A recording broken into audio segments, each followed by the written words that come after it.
તાલુકા health office Viramgam ખાતે leprosy રક્તપિત્ત orientation તાલીમ યોજાઈ। અમદાવાદ જિલ્લા વિકાસ અધિકારી M.K. દવે, મુખ્ય જિલ્લા આરોગ્ય અધિકારી ડોક્ટર શૈલેષ પરમાર અને જિલ્લા ક્ષય અધિકારી ડોક્ટર કાર્તિક શાહના માર્ગદર્શન હેઠળ તાલુકા હેલ્થ ઓફિસ વિરમગામ ખાતે મલ્ટીપર્પઝ હેલ્થ વર્કર SI અને મલ્ટીપર્પઝ હેલ્થ સુપરવાઇઝરની લેપ્રસી રક્તપિત્ત ઓરિએન્ટેશન તાલીમ યોજાઈ હતી। Taluka health officer doctor B.K. Vaghela, DNMO Gitanjali Bohra, doctor Nupur Chaurasia દ્વારા તાલીમ આપવામાં આવી હતી। આ તાલીમમાં જણાવવામાં આવ્યું હતું કે રક્તપિત્તથી ગભરાશો નહીં, તેનું નિદાન અને સારવાર તમામ પ્રાથમિક આરોગ્ય કેન્દ્રો, સામૂહિક આરોગ્ય કેન્દ્રો અને જનરલ હોસ્પિટલમાં મફત થાય છે।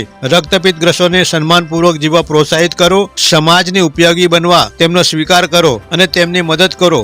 રક્તપિત્તને નિર્મૂલન કરીએ, રક્તપિત્તથી ગભરાશો નહીં। વધુમાં જણાવ્યું હતું કે રક્તપિત્તનું નિદાન અને સારવાર તમામ પ્રાથમિક આરોગ્ય કેન્દ્ર, સામૂહિક આરોગ્ય કેન્દ્ર અને જનરલ હોસ્પિટલમાં મફત થાય છે। Munna Bohra, India crime coverage news, Viramgam.